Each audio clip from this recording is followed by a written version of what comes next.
Hello everyone!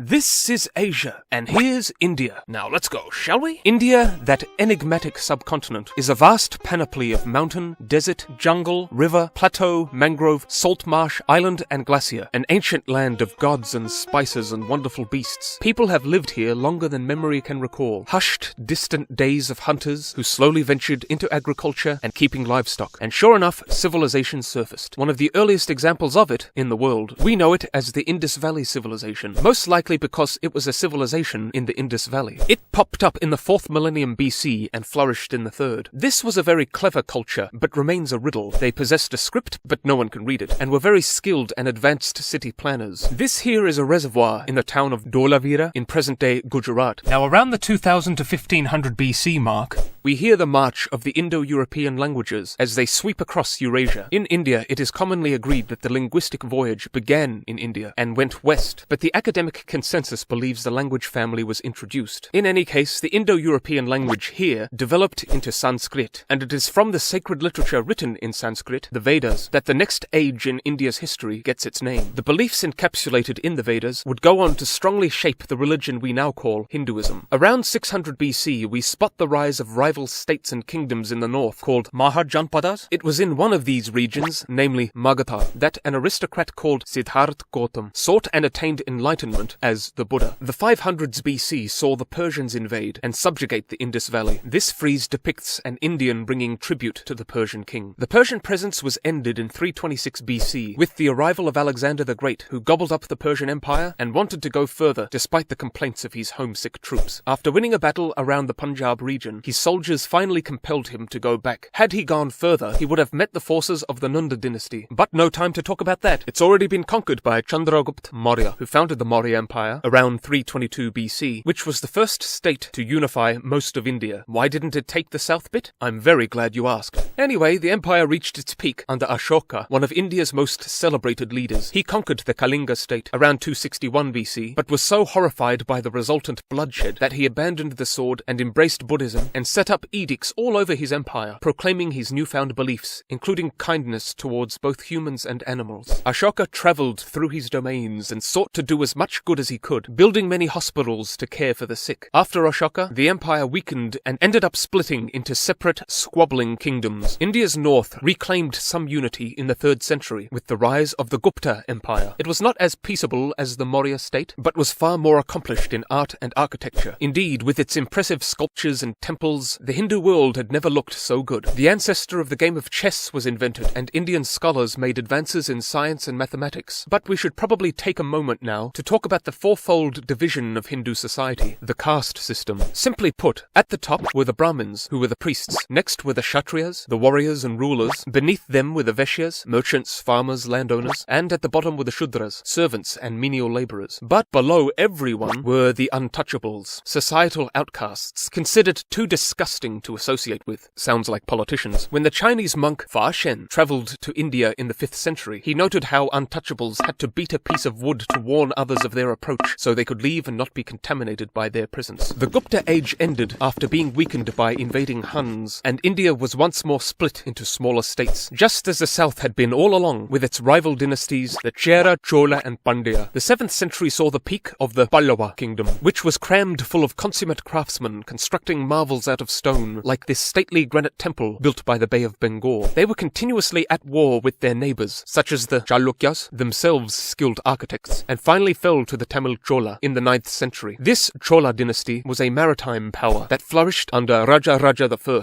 an exemplary leader who built the magnificent Brihadiswara temple in the early 1000s, and whose son, Rajendra I, conquered from the Ganges to Southeast Asia. Meanwhile, up north, the Arab Muslims had been invading, but saw their conquests stopped by Indian forces in the 700s, and the North Indians went back to fighting each other. But the latter 10th century saw Islam return, with Turkic conquerors making further inroads. Mahmud of Ghazni threw his weight around quite a bit in the northwest, for instance. When Rajasthani king Prithviraj Chauhan lost to the forces of Muhammad of Ghor in 1192, the Muslim dominance of India was assured. Seen in the ensuing Delhi Sultanate and its 5 dynasties, they stopped the Mongols from ravaging India, but could not stop Temur, who thundered in 1398 and destroyed destroyed Delhi, whose population he massacred. In 1526, his descendant, Babur, swept into India and established the Mughal Empire. Mughal simply means Mongol, and indeed Babur was a descendant of Genghis Khan. His grandson was Akbar the Great, who took on the Herculean task of both expansion and unifying kaleidoscopic India with its manifold languages and beliefs. This he aimed to do after a glittering procession of military triumphs. An intelligent man of remarkable tolerance, who dexterously endeared himself to the Hindus, he upset many Muslims by adopting his own personal religion, which fused together bits from many faiths. Under the Mughals, India's population and economy boomed. All the world wanted Indian spices, muslin and silks, and buildings assumed the elegant Islamic style of Persia. This style attained its zenith with the stunning Taj Mahal, commissioned in 1631 by Shah Jahan to house the body of his beloved wife Mumtaz, who had died giving birth to their 14th child. Many consider it the most beautiful building in the world. But as it was being built, a lamentable famine was decimating the Deccan Plateau, killing millions, and the Safavid Persians were beating the Mughals in battle. Even so, the Mughals reached their peak with Aurangzeb, a stern man and devout Muslim who lacked the tolerance of Akbar and reinstated the jizya tax on non-Muslims that Akbar had abolished. He was a fine military commander, and under his reign, India's economy became the biggest in the world. One of his major campaigns was against the Maratha people, who resolutely resisted Mughal rule, and through their various conquests ended up as the dominant Indian power. Another nail in the Mughal coffin was the Persian invasion of India in 1738 under Nader Shah, who sacked and plundered Delhi and ordered the slaughter of its civilians. And now we have to talk about the Occidental element. Europeans had long been keen on trade with India, but when the Turks got control of the trade routes from the east, Europa started looking for alternate ways of getting to the goodies. Spain went smack across the Atlantic, but found America instead. But Portugal sailed under Africa and got to India that way in 1498. The Portuguese conquered Goa in 1510 under Afonso de Albuquerque and set up shop all over the place. It was the Portuguese who introduced the chili to India from the Americas. Then the Dutch came along, and the Danes, and the French, but most momentously the British, whose East India Company under Robert Clive conquered Bengal after winning the Battle of Plassey in 1757. And from this foothold, the British were able to bully other European powers out and snatch more and more of the subcontinent. The company's vampiric tax policies, alongside drought, led to millions of deaths in the Great Bengal Famine of 1770. They died, but Robert Clive's pet tortoise lived until 2006. Anyway, the British eventually came to believe that the constant wars and disruption of trade could only be stopped by total control of India. So to stop war, they went to war. The British triumphed in the Mysuru Wars, and again in the Maratha Wars, and again in the Sikh Wars. And so the northern and central Indians rose up in a massive 1857 war, which saw multiple atrocities committed, and ended with Britannia victorious, which to many Indians was the biggest atrocity of all. The East India Company lost its command, and rule of India shifted to the British Crown, and a whole lot of reorganization occurred. The British introduced the fruits of their industrial revolution to India, as well as the very unindustrial game of cricket. But many Indians were resentful of British efforts to alter their customs and way of life. 1885 saw the first meeting of the Indian National Congress in Bombay, which pushed for further Indian representation in government, and later for independence. Meanwhile, Bengali poet Rabindranath Tagore became the first Indian to win a Nobel Prize in 1913, and India's troops fought valiantly in World War I, whilst a certain man returned home to the country and changed it forever. His name was Gandhi, and he led the drive for independence by advocating non-violent resistance to the British regime. Though a lawyer trained in London, he abandoned worldly comforts in solidarity with the poor. He referred to the untouchables as Harijan, people of God. Anyway, strikes and peaceful protests multiplied, and whatever moral sway the British may have possessed at this time evaporated in 1919's Amritsar massacre, where Colonel Dyer ordered his troops to open fire on an unauthorized gathering of civilians, killing hundreds. After World War II, India finally achieved independence in 1947 with Jawaharlal Nehru as first Prime Minister, but celebrations were subdued by the land's division. Pakistan was created for the Muslims, much to the displeasure of Gandhi, who wanted Hindu-Muslim coexistence. During the bitter partition and population exchanges, fighting broke out and hundreds of thousands, perhaps even millions, were killed. The two countries soon went to war over Kashmir, a dilemma that still persists. Independent India faced multiple challenges. It got Goa back from Portugal, but then China invaded and beat India in a war over land here. Then there was another war about land, when the Bengalis of East Pakistan sought independence as Bangladesh. Pakistan attacked Indian air bases, but the efficient Indian retaliation led to a swift victory and Pakistan's surrender. The Prime Minister at the time was Nehru's daughter, Indira Gandhi, and under her leadership, India became a nuclear nuclear power. Her offensive against politically opposed Sikhs caused resentment, and she was assassinated by 2 Sikh bodyguards in 1984. This in turn saw random Sikhs attacked and killed in riots. After struggling for decades, economic liberalization in the 1990s saw India's economy begin to rocket ahead, which it has continued to do. While problems such as poverty and pollution persist in several regions, India has made incredible progress in the last few decades. Wealth and quality of life has increased, and the medium level of human development is inching towards high. And the country's economy is currently 5th in the world, and the nation has taken to IT almost as fervently as it has taken to movies, Bollywood being the biggest film industry in the world. India is one of the most complex of countries, and despite all the terrors and tragedies it has endured, it still has given the world so much in literature, science, philosophy and religion, cinema, sport and food. But most impressively, the man with the longest mustache in the world. What awaits India in the years ahead? Comment below, but for now, bye-bye!